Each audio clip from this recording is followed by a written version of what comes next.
Welcome back. As the number of COVID cases continues to rise in the upper Midwest, many small rural hospitals are overflowing and schools are making tough decisions.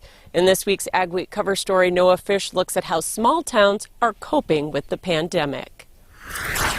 Our ambulance transfers have tripled. Our emergency room visits have tripled. I think my staff is tired. I think they're exhausted. In recent weeks, North Dakota has become the nation's worst COVID-19 hotspot. It has the most cases and deaths in the U.S. Beverly Vilhauer, the CEO of South Central Health in Wishick, North Dakota, says they're dealing with increasing COVID cases. It really didn't peak until about 6 to 8 weeks ago. Some of the people maybe in these areas, they didn't take it seriously. South Central Health is a small critical access hospital.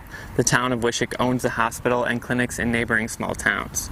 Vilhauer says COVID has limited their ability to transfer patients to bigger hospitals as they usually do. But now with COVID, those hospitals are full. Their ICU beds are full. So instead of transferring them, they are forced to keep more of the non-critical patients. Over the last 6 weeks, we've really had a struggle with the patient beds and the availability of an ICU bed. Blooming Prairie, which is near Minnesota's southern border, had to cancel the homecoming football game after a player was exposed to someone with COVID-19.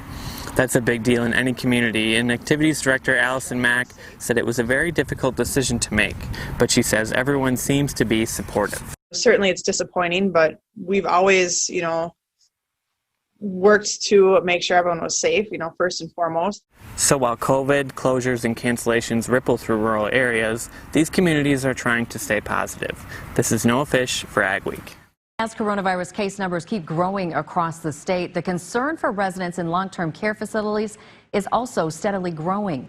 Numbers in those places of living have shot up by the hundreds in the last month alone. WDAY News reporter Tanner Robinson tells us how some of those facilities are hoping for a less harsh winter. Long-term care residents have been on a COVID roller coaster across North Dakota, and some are getting ready for another uphill climb.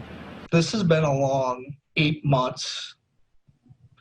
It's not close to being done. Chris Larson, who chairs the Reuniting Residents and Families Task Force, says he remembers when it was only 400 combined cases between residents and staff statewide. Now, that number is close to 1,300. Nursing home leaders say cases have been growing steadily since the early fall, partly because of schools opening up.